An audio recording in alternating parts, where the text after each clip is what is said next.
Hello, welcome everybody. Welcome to the American Academy of Emergency Medicine, Women in Medicine section, the IMG Student Webinar Mentoring Series. My name is Toria Bettenday. I'm an MS3, and I will be moderating tonight's session with the lovely Dr. Bisbal. She's an attending physician who has kind of been championing this series for a while, so again, I just want to thank her for being here as well. Today's session will be recorded. It'll be uploaded onto the website within the next 24 hours. And tonight's session is meant to be interactive. So ask your questions, type in the chat box. Feel free to come on screen and ask your questions as well. We would love to hear from you guys. And we have a great group of people who are ready to interact with you. So we're very excited for that. While I kind of get ready, we're kind of curious as to where everybody's coming from. So in the chat box, type what city and state you're from. We'll kind of want to know where everybody's spread out all over. So go ahead and do that. Today I have the privilege of introducing our panelists. So let me just start with Dr. Jennifer Ginsberg. She is a PGY1E resident, and her hobbies include hiking, finding new local bookstores, coffee shops, and traveling. Thank you for being with us tonight. We also have Dr. George Edahan. He is a PGY2. He enjoys cooking, working out, wine tasting, playing basketball, and spending time with his family. Thank you again for being here with us tonight. We also have Dr. Maria Sava. She's a PGY1 EM resident who loves the beach, music festivals, and fun tents. And lastly, we have Dr. Shelley Parker who will be joining us. She's just getting off work now, and she's a PGY1 EM resident, former paramedic and interested in EMS and aerial arts, and also her Peloton. So thank you guys for being here. We're very excited to talk about something that is so stressful to so many people, making that rank list. You know, these MS4s. You've gotten to the point of interviewing, and now you're weighing a lot of options, and you want to know, how do you make this rank list? And there's a lot that goes into it, but I was talking to Dr. Ginsberg before, sometimes we overthink it. So I think it's important to have this conversation, and you guys ask your questions and then hopefully have them answered. So I think it's important to kind of have a backstory about everyone's journey from, I guess, the interview process up into making the rank list. So we'll start with Dr. Ginsberg. If you can just talk about how your interviews went, and then how you kind of got to that point of your rank list. Yeah, of course. So I'm Jenny Ginsberg. I'm a first-year EM resident in Toledo, Ohio. I'm originally from Cleveland, and of course, we were the first year that had all of the Zoom interviews. So that whole process was crazy and new for us, and hopefully we can share all of that wisdom with you now, since it's going on in the second/third year, I guess. As far as interviews themselves, though, it was still pretty straightforward. I'm sure like many of your interview processes were, and I was very nervous about building my rank list when I got to this point. I know the wait period before match is very stressful, and building the rank list doesn't help with that stress level, but hopefully we can give them tips here today on how to build those.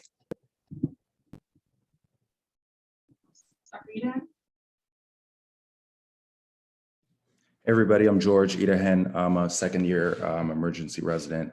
I'm out at St. Joseph's Medical Center in Stockton, California. So yeah, when I was applying, I was lucky.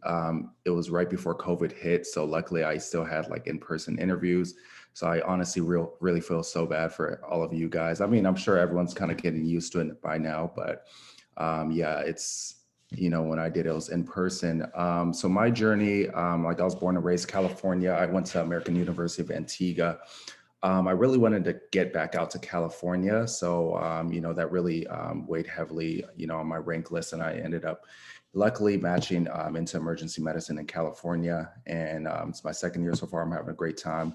EM is definitely the way to go. And yeah, hopefully we can help you guys out, answer some of the burning questions today. Dr. Saba? Hi, everybody. My name is Maria Saba. I'm originally from Russia. I grew up in LA, California girl at heart. Went to med school with George at American University of Antigua, beautiful Caribbean. So I've been kind of grown to the warm weather, and I was really happy to match in Florida. So I've been staying warm this whole time. So I'm really hoping that you guys get to ask all the questions you want today. The next kind of few months will dictate your training for the next 3 years. So it's a really exciting time. And this is the best problem to have, I think, is to decide, where do I want to go? Because imagine kind of like thinking of yourself last year and how much you wanted to be here. So I think this is a great moment to celebrate. And I don't think you can make a wrong choice, to be honest, but we'll give you some, tips and tricks as to what we did. Awesome. Dr. Parker, you made it. We're so happy. We're just kind of giving the background of, up until making that rank list, kind of your interview season and even a bit about you. Awesome. Can you guys hear me okay? Okay. Sorry, guys, I'm like just joining from after shift. But I'm Shelby Parker. I'm originally from Albuquerque, New Mexico. I went to medical school at St. George's University in Grenada. I was actually in Jenny's class, so that was awesome. We worked together a lot with our emergency medicine club back in the day. I am a first-year emergency medicine resident at University of Rochester in upstate New York. Loving life, like actually living the dream. So you guys are on your way to being there too, which is super exciting. So feel free to ask any and all questions you have about, building your rank list and kind of figuring out what residency program is right for you. All of us have been through, slightly different but pretty similar experiences, so we can definitely help you out with whatever questions you have. Okay, so I have a question to pose to everyone. What factors would you consider, or would you say were most important to you when you were making your rank list? So we can start with you, Dr. Ginsberg. Yeah, of course. So I think obviously this is very personal for everybody. I personally wanted to be within driving distance of family. So I knew sort of the Ohio region was where I wanted to start my search for what I wanted. And I kind of considered 4 main factors. I think setting, deciding where you want to be, whether you want to be somewhere urban, somewhere rural, what it looks like, whether you want to be at a level 1 at a community center, whether you want somewhere that has a separate peds hospital or peds emergency department, like I did, if you want somewhere that has life flight, somewhere that has an academic setting versus not. And I wanted, honestly, as much of that as I could get. So I kind of lumped all of that into my list and tried to pick the best of all of the worlds, which I'm very happy that I got. The second one I think was elective. So obviously the core curriculum is pretty similar everywhere. ACGME has requirements that all looks the same pretty much anywhere you go, but electives varies by hospital. Mine had EMS as an option. We do tox, we do peds. We have a really strong ultrasound program, which I know a lot of programs are starting to kind of add in really strongly as well. So if you're interested in that, you'll have a lot more choices now than you used to have, which is great.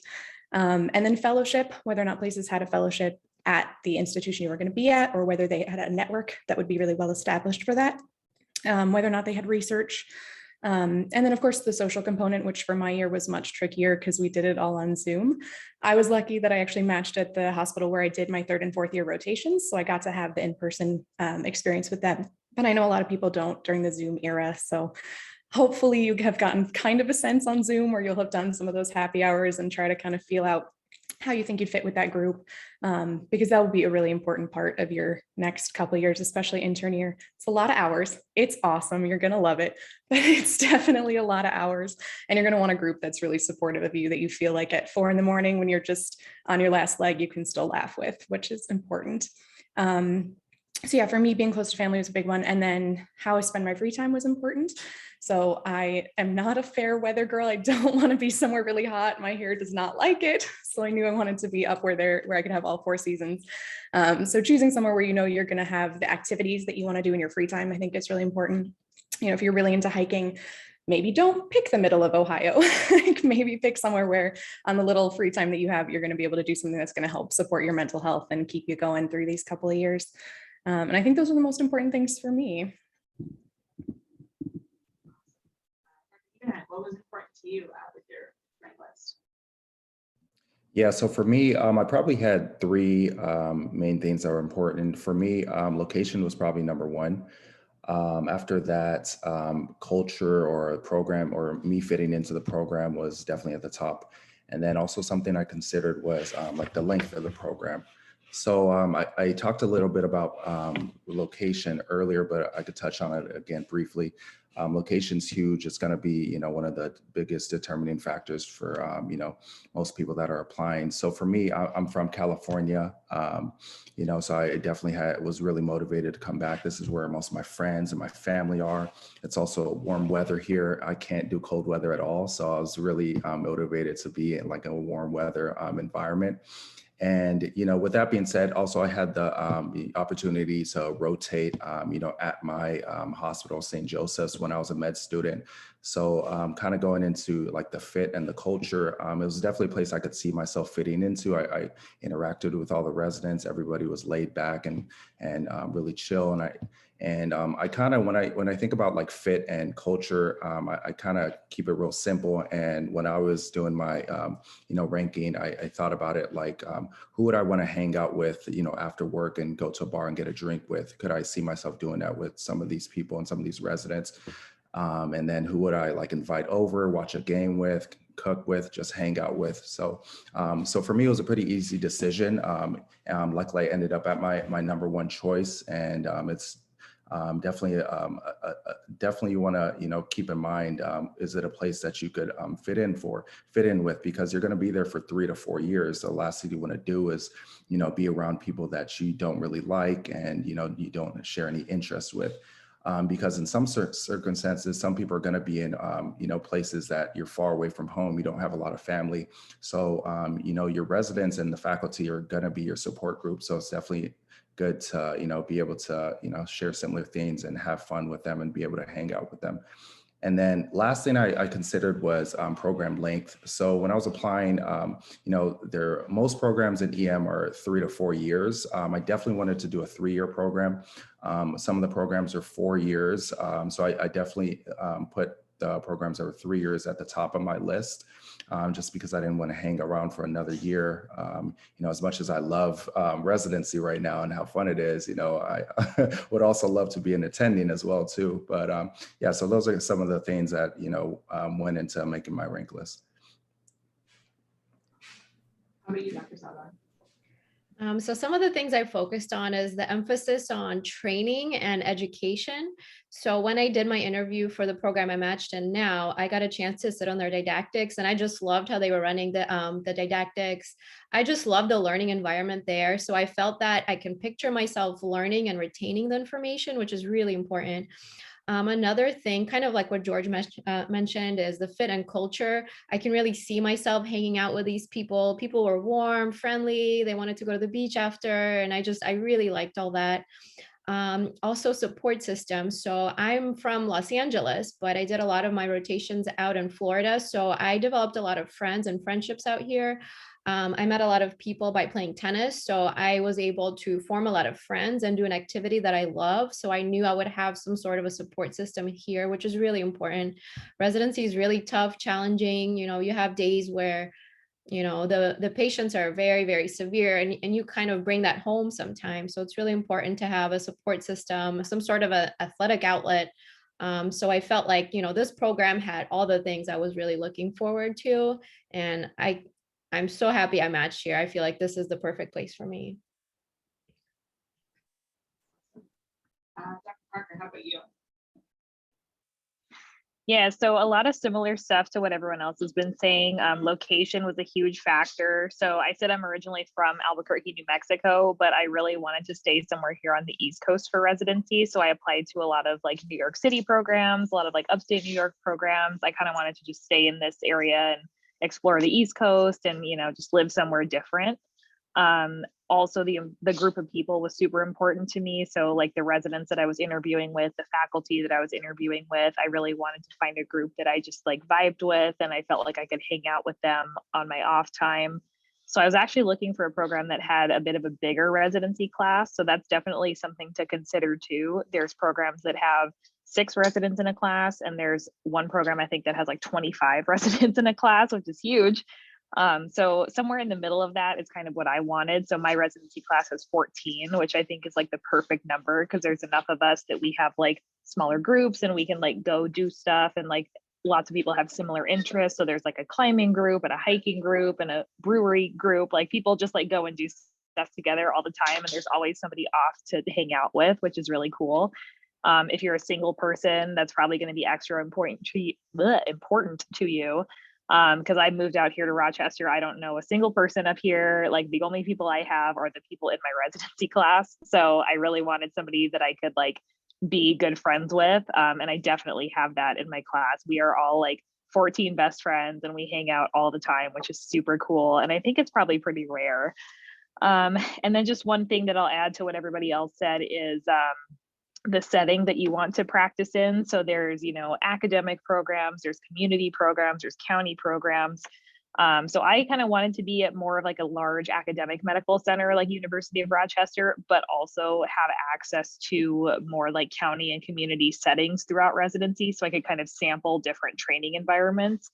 I think that, training at a big academic center gives you a ton of resources. So if you're interested in like pursuing a fellowship or doing medical education or research or something, an academic medical center is probably the way to go for you. If you like straight up like gritty inner city medicine, county programs are great. So like New York City, LA, those have tons of programs like that. And then community medicine is just kind of like in between, just like regular run-of-the-mill EDs. And that's actually where I'm working at right now, and I'm having a blast. So programs that give you access to all those different environments are really good because you can kind of sample what you do and do not like for your future practice.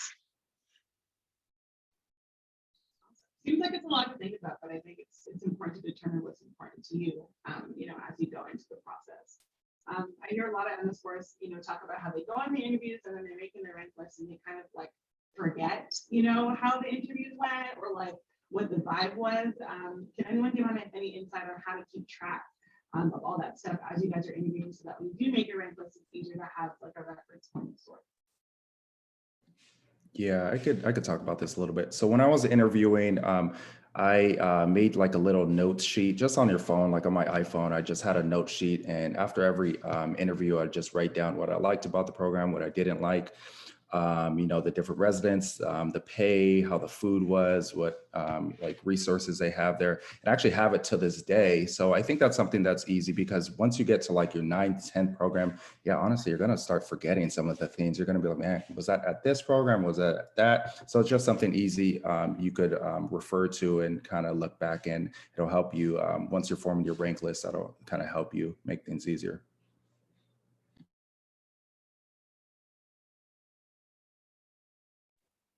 Something that I did was, in addition to having a super OCD like Excel spreadsheet, kind of similar to what George was saying, but like to the extreme, I also recorded a video of myself after every single interview.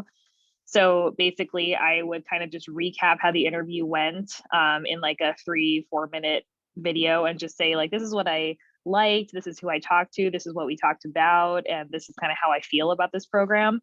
And then I went back and I watched those videos again when I was making my rank list. And it was so super helpful because I could see like the emotion in my face and just the way that I was talking about these programs. Like I could really tell which programs I was super psyched about and I was like smiling and I was so happy. And then other ones where I was just like, it was fine, no big deal. So doing that, I think, was a game changer for me. And it really helped me to make my rank list according to how I actually felt in that moment. Yeah, the videos is a great idea. I did not think about that, but that would have been really smart. I usually had like a little notepad right under my screen during the interviews.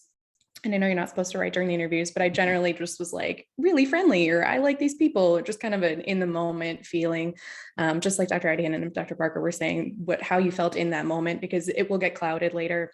And later on, you'll say, oh, I really want to be in this place. So I'm sure those were the nicest people, or I'm sure these were the people I felt like I could jive the most with. And that may not necessarily be true. So I think it was important kind of in that moment to write down really quickly, hey, I thought, this wasn't the program I thought was going to be #1, but I really love these residents and I feel like I could do well there. So that little notebook was more what I did. And then of course I had the OCD Excel spreadsheet that had 1 million columns and was all color coded and all that fun stuff too. No OCD spreadsheet for me, but I just had a little notebook. And after every interview, I was just excited to talk to my mom and my family about it. So I feel like just from kind of me talking to them and saying it out loud made me realize what programs I liked and the ones that I didn't like as much. So kind of my excitement with talking about it with others helped me.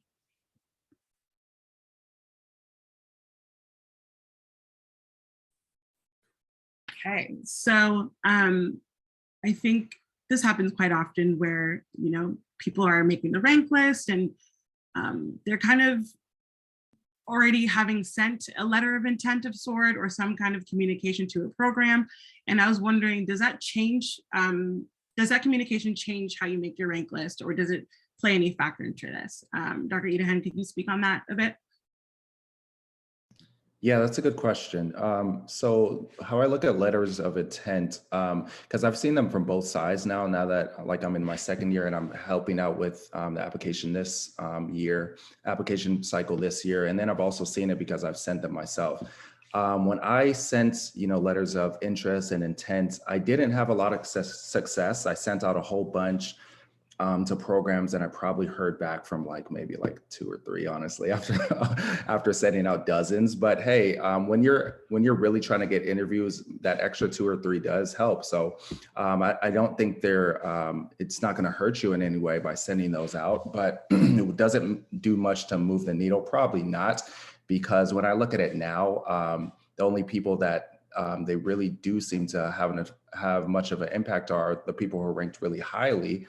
For example, if someone's ranking to number 5 or so, and a program gets a letter of intent from them, they'll be interested. They'll be like, oh, this person's really interested in coming here. We may be looking forward to having them coming in next year. So kind of things like that. So I guess in summary, it doesn't hurt you, but it's not gonna do much to move the needle, is what I would say. Okay, awesome. Dr. Ginsberg, we were talking about this personally before about how, the rank process is actually in favor of the person who is making the rank list, the student. So can you speak more on that and kind of, maybe ease some minds in this chat about this whole process? Yeah, absolutely. We were speaking about this before we started. And first off, congratulations to the 4th years. You've made it to the easier part. I know it doesn't feel that easy now, but it really is the easier part. This is the only part of the process where you can have a really active say in what your future looks like. Obviously, the interviews were kind of up to the programs, and you kind of threw around a million interview requests and all that was crazy. But you have a moment now where these schools that have interviewed you are more or less willing to take you, right? They sort of have a spot saved for you, as some people say, and that's more or less true. And I think this is really your chance to show them and tell them what your preferences are. The match system is absolutely preference towards your rank list. And there's a lot of great videos on the Match website about how it works. It's very complicated. I still don't really remember how it works, but I know that in every video that they went through, it really did take into account your rank list before the hospitals. So if you think you're number 5 on your first choice hospitals list, it does not mean you should not rank them number 1. You should definitely rank them based on where you want to go. And I think it's most important to remember through this whole crazy process that it's still a binding contract. So where you rank is where you're willing to go in that order for real, definitively. You don't get to later say, I changed my mind. I think second would have been better. The first one is where you really want to be. So I think it's a super important time to be really honest with yourself, to say, this is where I want to be as a physician. This is the program I think is going to make me the best doctor I want to be in 5 to 10 years. Where do I want to be practicing? Where will set me up for the most success, 5, 10 years down the line, and even longer down the line than that. So I think, yes, your rank list is most important. And this is the moment to really say, I don't care anymore. I'm going to ignore what I think the programs are saying of me. Let's say I got no feedback from a program whatsoever. If I'm confident that's my number 1, I'm going to rank it number 1 for sure, because it's where you're going to match in that order essentially. So if that really is your first choice, you should definitely make it your first choice. And I know that seems stressful now, but it really is kind of the easier part, in that if you happen to have that gut feeling that number 1 is number 1, great, go with that. If you don't, that's okay. We can go through these sort of steps again about thinking about the setting and thinking about the electives and the opportunities and the fellowships and all the things we were mentioning before, location, closeness to family, whatever your main goals are for residency, and kind of lump that all into where do you want to be? Where do you think is going to make you the best doctor? Not based on what the programs think of you or what you think they think of you, and not based on what your fellow students are doing, not based on what your friend who went to that program a couple of years ago said about that program, but really based on where you want to go and where you have the gut feeling that they're going to prepare you most for your future career. Awesome, thanks. So just talking about rank lists in general, how many programs are you guys ranking? Are you ranking every program you interviewed for, or just picking a few? Is there a maximum amount you can rank? And how about Dr. Saba, we'll start with you. Yeah, no problem. So for me, as an IMG, I was told to apply to multiple specialties to increase my chances, which, that to me was kind of, I didn't feel comfortable with that. So I had a majority of emergency medicine interviews and a handful of family medicine. So if you're someone in this situation where you've kind of double dipped, definitely put, your preferred specialty first. And then if you have enough interviews, then you don't have to rank the specialty that you didn't want as much. And this sounds horrible, by the way, but a lot of IMGs get this advice. So if you're a person in that type of boat, and you have enough emergency medicine interviews, by enough I mean around 10 or so, like 8 to 10, then I wouldn't rank the other specialty. But again, every opportunity is a blessing as well. So I'm from the boat that, in my heart, I wanted to be a physician from day one. If it's emergency medicine, that's my dream. If it was some other specialty, that probably would have been okay too. So every opportunity is a blessing in itself. And we worked so hard to get to this point. So I think if I would absolutely rank every single program unless there was a huge red flag that just told you, you could in no way practice with these people, live in this place, but it has to be something very, very severe. Otherwise, I really recommend rank every program. Every opportunity is a blessing and you'll be fine. Thanks. Awesome. Anybody else have any insight or? All right, go ahead. Yeah, I'll piggyback off of Dr. Saba. Yeah, so I applied to multiple specialties as well. It's kind of just the nature of the game, being IMGs, we're going to have to apply to more programs, and we're probably going to get less interviews than like our US counterparts. I was talking to my sister who applied, she's a US med student and applied for residency last year, and she told me she applied to 30 programs and got like something like 15 interviews. And I'm like, oh my God, I applied to like so many more than that and got like almost less interviews than you. But yeah, that being said, that's just the nature of the game. I played emergency medicine and, internal medicine.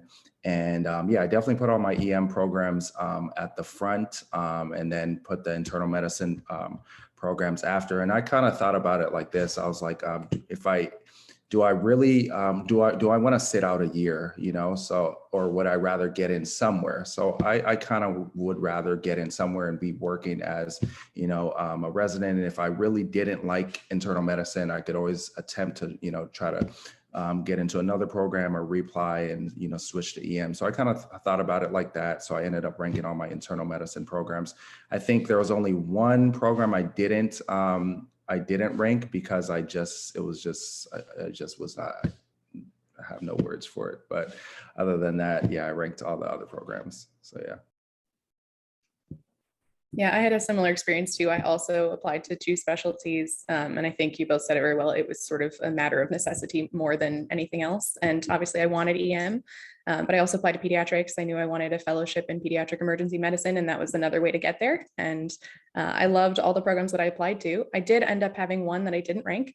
And it was purely just location wise. It wasn't where I wanted to be. And my interview process wasn't great. And that was just sort of a personal decision. And again, like Dr. Eden said, I think choosing that you'd have to take a year versus ranking and matching somewhere you maybe didn't like quite as much.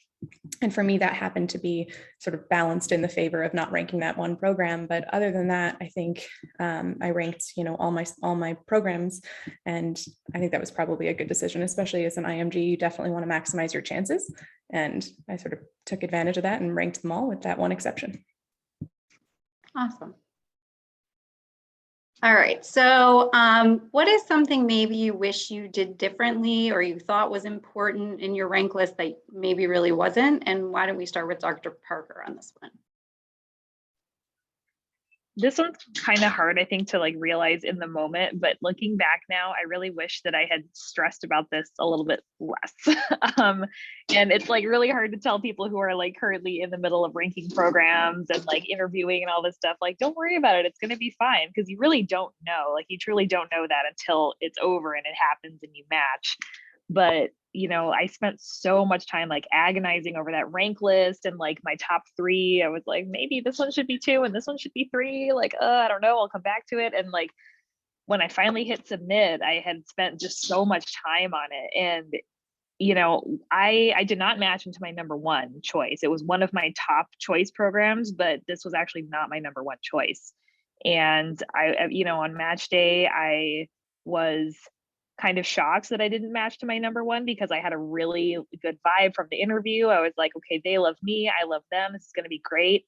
And then it didn't happen. And I was like, okay, well, we'll see what happens. I'm still going to be an emergency physician. So, let's give it a try and see what happens. And I am like so thankful that I matched here. It's such an incredible program. It's like a perfect fit for me. So even though it wasn't the number 1 that I had originally chosen, if I could go back and do it over, like I certainly would have ranked this place number 1. So it's really hard to say, if you don't get your first choice, or even if you don't get your second or third or fourth choice, you're still going to match somewhere. You're still going to be an EM doc. And chances are the place that you match is actually going to be perfect for you in some way. So even if it doesn't turn out exactly the way that you hope it will, don't lose hope. It could actually turn out to be something better than you expected. So that was my experience. Anyone else want to chime in? Yeah, I'll chime into this one. I think honestly, IMGs get a lot of advice to over apply, and I definitely over applied. I applied to, I think 280, 200, like I spent so much money on applications. It was ridiculous. So looking back, it seems kind of like it got me to the goal, but it seems very wasteful, for the programs to actually evaluate my application and for me to actually do my research and really research every single program that I'm applying to. So I think looking back, I wouldn't have applied to as many programs as my counselors were advising me to. And also I would have budgeted a lot better for that. So there's a lot of costs involved that we don't realize until we get there with moving, with applying. So definitely budgeting and limiting the amount of programs. Those are the 2 things I would change. Awesome. So Dr. Parker, you kind of touched on this, but what strategies did you guys use when you were torn between 2 programs? Like you didn't know which one was going to go 1 or 2. What did you use to finally say, this is number 1, this is number 2, and so on, and then feel comfortable submitting that list? So for me, it came down to the people that I interviewed with. Like if everything else was equal and I felt like I was going to get, the same quality education at both of these programs, like they were both, level 1 trauma centers, 3-year programs in a relative location that I wanted. I really just took a look back at the people that I interviewed with. I kind of like went on their program website and was like, oh yeah, I remember this person and this person. They were really funny. They were really cool. And I was like, which group of people am I going to vibe with the best? And that's the one that I put first. So that was a good like tiebreaker.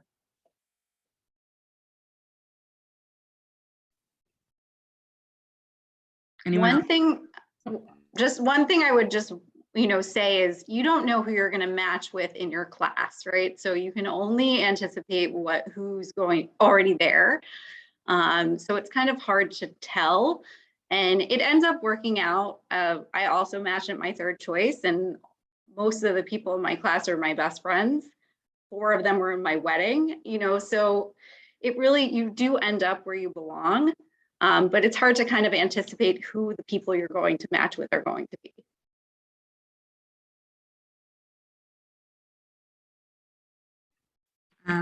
So since it's recorded, I'm definitely going to read this out and then we can also read out the response. But Micah asked a great question. How do you guys decide which programs were IMG friendly? And did you apply to as many as you could, since applying as an IMG would be more difficult? Dr. Saba definitely touched on this. Dr. Idahan, you said that you used a kind of like a system of looking at previous people who had matched from your institution. That's correct? Yeah, basically, so I went to AUA. So basically what I did, I wanted to go into, emergency medicine. I looked at everybody who matched into emergency medicine, and it actually shows the program that they matched into. So, I just wrote those down, and, obviously if they're accepting AUA students, they're pretty IMG friendly. So, I just made a note to apply to those programs. Sorry, I'm washing laundry and I think it's going off right now. But yeah, so I made a note to apply to those programs. And then also I looked at other Caribbean schools as well too. Like I looked at St. George's, I looked at Saba, I looked at Ross, where were, you know, students matching, you know, in emergency medicine. So I wrote those programs down and kind of just applied to those. And my school, St. George's, actually publishes a list of where their residents match, and that list goes back 10 years. So I went through all 10 years and I wrote down every single program that people had matched in. I was iffy on whether or not to apply to the ones where one person had matched, because that's maybe more likely a personal connection. But other than that, I applied to every single place that someone had matched to in the past 10 years or so, which seems like a lot, but it actually was sort of a reasonable number. And then, of course, there's a couple of websites that are pretty helpful for IMGs. I know Frida has a pretty good website. I think matcharesident.com has a pretty good website about how likely you are to match as an IMG at certain locations. And then if there was somewhere that I wanted to apply to and I wasn't sure of my chances, I tended to look at whether or not they took IMGs as rotating students. I feel like that was a pretty good indicator of whether or not they were sort of IMG friendly. And that wasn't always the case. I did apply to a couple of schools who had IMG students as rotating students who then said, no, we won't take you, you're an IMG. So it happens, but I think that was more likely an indicator of whether or not they were kind of IMG friendly than not. So if you don't have any info on those schools, I'd probably look at their website and just see what they say. But Frida and I think Match a Resident, if I have that wrong, the other doctors can correct me, were good websites to look for to see what your chances are. And then if you love somewhere and you haven't seen any info on it, just apply, because why not? The worst they can say is no. That's awesome advice. Question, did anyone end up going on a second look of sorts? And did that affect how you did your rank list at all? No, I didn't go on any second looks. I don't think we had a lot of second looks for our year because it was mostly on Zoom. So we had some like happy hours where you could go back and talk to the residents, which was helpful because it was definitely that social component that we're talking about. I was fortunate because I did my 3rd and 4th year rotations at the same hospital that I matched at. So I had like 2 whole years of second looks, but I did do a rotation at a couple of the other schools I was interested in and effectively sort of a 1st/2nd look at those schools. And that was pretty helpful. But I think for the most part, people are going to be doing this on Zoom. And although it's a little more socially awkward and technologically glitchy, I think you can still get a pretty good feel for whether or not you would vibe with people. You know, how well do you think you'd fit in socially? And like everyone else has said, who are you going to get along with at 4 in the morning when everyone's tired and, you know, the ED is on fire? Yeah, I didn't do second looks either, but I did do, like, I attended a few didactics, which I thought were pretty helpful because I wanted to see how people were learning. Like, didactics are a big part of your learning, and that was really important to me. If I'm going to spend, 5 hours a week sitting, listening to people, I wanted to make sure I enjoy it, and I wanted to make sure I can learn the way that they're teaching me. So I did attend a few didactic sessions, which I thought were pretty helpful. But other than that, I just did the socials, like the resident socials and the interviews themselves. Awesome. As we know, EM is a very competitive specialty these days, and becoming increasingly more competitive for IMG students. So Hannah had messaged us and asked before, what part of your application made you feel that you stood out as an IMG? I can start. I think having leadership experience on your application looks really, really good, whether that's like a student organization that you were a part of during medical school or something that you did during your, clinical years or even before medical school.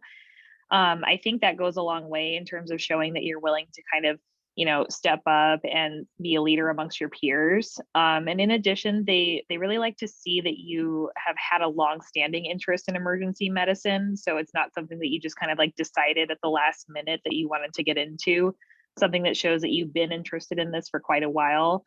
So this can include like previous careers. Like, for example, I was a paramedic before medical school, and like I worked in an emergency department as a scribe, and I was involved with the emergency medicine club for all of medical school. So my whole application said like emergency medicine, everything. So it doesn't have to be that extreme, but like as long as you have something in there to show that you're really into EM, maybe it's like a research project or, a volunteer thing that you were a part of, or just really anything that shows that you have a commitment to the specialty. I agree. I think showing any sort of longstanding interest in EM, and even if you don't have a longstanding interest, making it a convincing story that you really, why ever you switched, if you changed at the last minute, be really honest about why you switched and your passion for EM. And I think any falseness, especially on Zoom, comes across for that kind of thing. And then as far as sort of choosing how to approach that issue, I focused a lot on resiliency. I think as an IMG, we go through a really lot to get to this point. And by definition, you probably want it really badly. And if you didn't want it really badly, you probably chose the wrong specialty and the wrong career. So I think focusing on the fact that, you at every hurdle, you've worked a little bit harder than everybody else, and kind of putting yourself in that category of, I'm going to keep doing that during residency. I've been this resilient, I've made it to this point, and I've gone through all of these obstacles, and I'm here and I'm ready and I'm excited, so that when I get to the ED, I'm going to be, the most active, and I'm not going to complain at 4 a.m. because I know how grateful I am to be here, and I know how hard I've worked to get here. And I think that attitude is a really big plus. I think most IMGs have that. And I think that was a good point to focus on too. Even if you don't have the prior experience, or you didn't do EMS or anything beforehand. I didn't do any EMS beforehand. I was very involved in EMC with Dr. Parker during my med school years, but before that, I really didn't do anything EM related specifically, just besides research and that kind of stuff. So I think it was important to focus on how you're going to be in the future and what got you here and how that's going to make you a better resident, more pleasant to be around at 2 a.m. Yeah, so I'll just piggyback off Dr. Ginsberg and Dr. Parker. Yeah, Dr. Ginsberg talked about like resiliency. Like we all went to IMG schools. I'm sure a lot of our friends like didn't make it, from where we started in our, our first semester to now, just for you to even make it this far says a lot. So, that is, kind of speaks for itself. And then, they both touched on just painting a picture that you're really interested in emergency medicine does a lot for you. On the flip side, where that could kind of hurt you is when I was applying internal medicine and my whole application was ER. So that was kind of funny to have to explain that. But something else, other things are like board scores. Board scores are obviously, they could only help you if you do well. So that's also something to keep in mind too, and just try to study as hard as you can.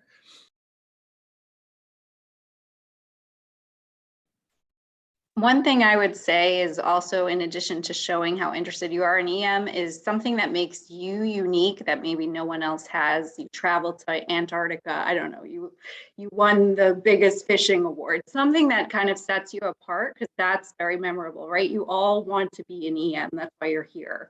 And it's important to show that, but it's also important to show, here's why else I'm special. And this is unique to me. And it could be something as strange as the fishing tournament or whatever it is, as long as it's unique to you and you're really passionate about it, and that comes through in your application.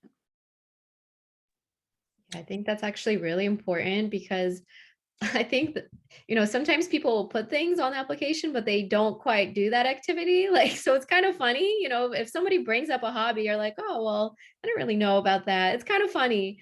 So if you're putting things on your application, be real, be honest. I remember, how they have the interest section on the application. So I put like trash TV, like 90 Day Fiance. It's like, if I'm really tired and I come home and, I have just a really hard day, all I want to do is cook a nice meal, turn on 90 Day Fiance, the most trash TV ever. And I bonded with one of the attendings that also watches it in one of my interviews. So be real about your interests, even though they may be silly, just be real, and that's all you can do. I love that. You have another fan. Dr. Idahan says he's a fan as well, so that's good. Well, there we go.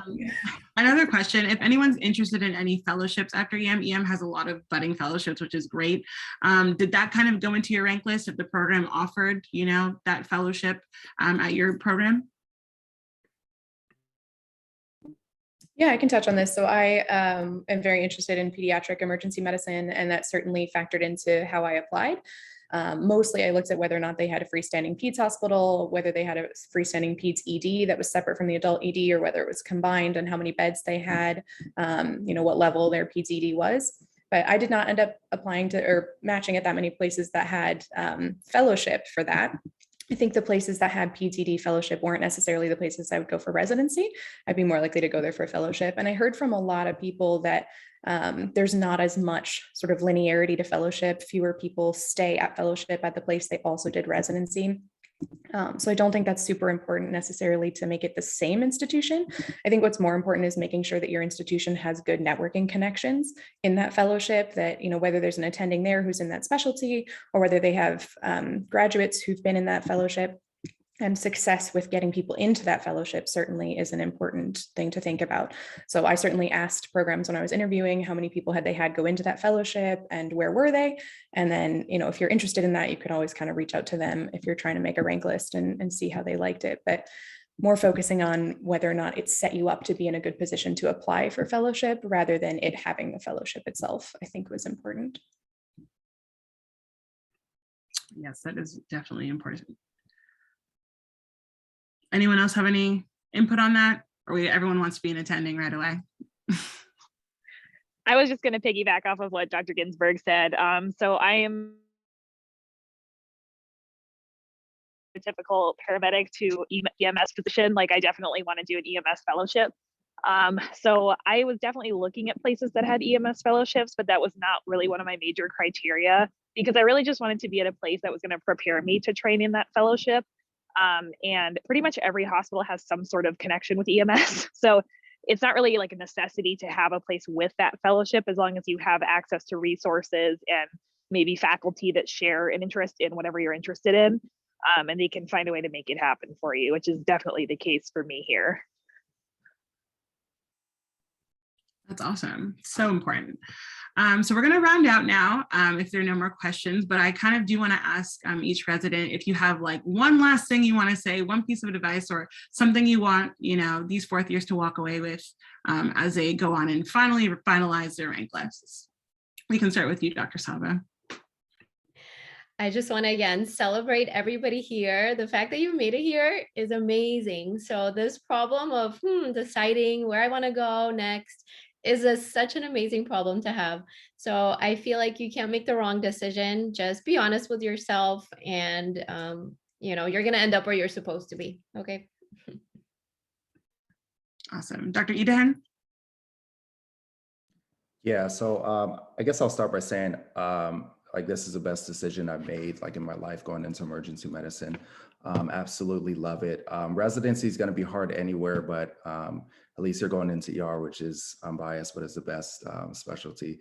So you're going to have a blast. A couple of things I would say are you really just have to be patient during this whole cycle. Like, you know, you've been through 4 years of med school. It's long, and then you have to apply, and then you have to wait to hear back, and then you have to wait to match, and then wait to start residency. It's just, you just have to be patient, like your time is coming. So that's one thing I would preach, is just being patient. Other thing I would say is when it comes to being an IMG and applying, try to apply to as many programs as you can, as far as your dollar could take you. Honestly, it'll give you a better shot at matching. And yeah, good luck to everybody. Awesome. Dr. Ginsburg? Yeah, I mean, pretty much the same thing. Congratulations on making it here. This is, I know it's kind of ironic, but this is the easier part. And I think this is the most important part for you, to be honest with yourself and be focusing most on where you're going to be happiest. Residency is hard. It's a lot of hours, but you're going to have a great group supporting you. And if you choose somewhere where you feel like you'll really fit, somewhere where you feel like you'll be happiest, and forget everything else, forget the statistics, forget, you know, what somebody told you to apply to, I think you'll be happiest. So try to be honest with yourself about where you really think you're going to fit best and where you think is going to make you the best physician you're going to be, and you'll be in a great position moving forward. Awesome. Lastly, Dr. Parker.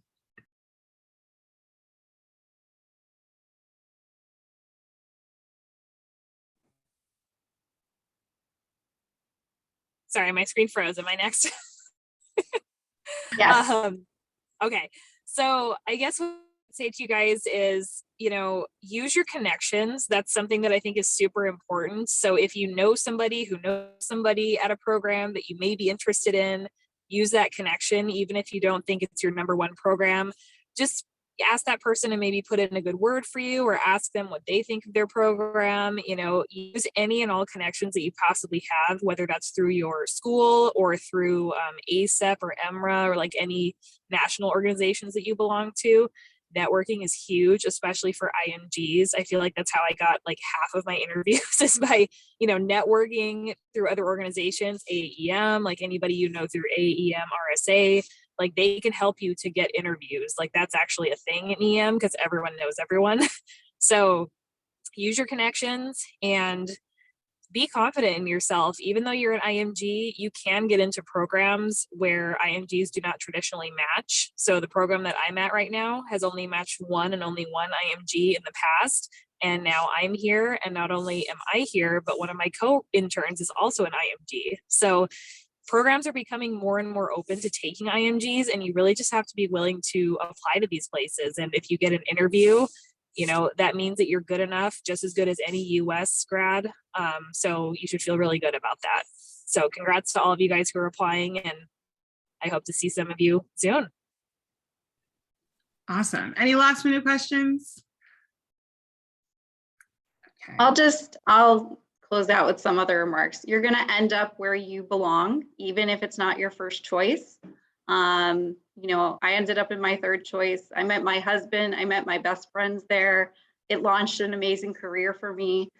It will happen for you. So don't be upset if you're not necessarily at your number one choice. I think if I went to my number one choice, I wouldn't have been happy. But congratulations again. And thank you to all of the panelists. You guys were super insightful. It was really helpful. As an IMG, you don't get a lot of help or support. That's why I started this in the first place. And we couldn't do it without you guys. So definitely thank you so much for participating. Thank you. And in the chat, I put a form for feedback. We're always looking for feedback. This is a great series that was started, I believe, in 2020 with Dr. Mistal and some, fourth year students who are now, residents. And so we want to continue and keep it going. So your feedback is so important. So tell us what you guys want to hear. And then hopefully some of these residents can make appearances again in the future. Again, we're so thankful for your time, and we hope to see you again with some more information and insight. So thank you all for signing on tonight. Have a wonderful night, and we'll see you at another event.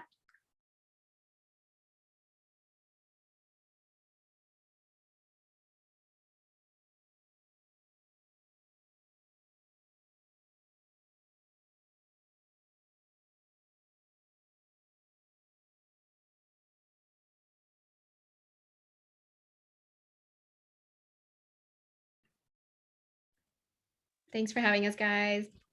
Thank you guys so much. Thank you again. It was awesome. Have a good night. Good night. Thanks. I'm so glad you guys came. Yeah. Thanks for coming, Lois. Yes, thank you. We appreciate the support. Well, I've been running the chat a lot.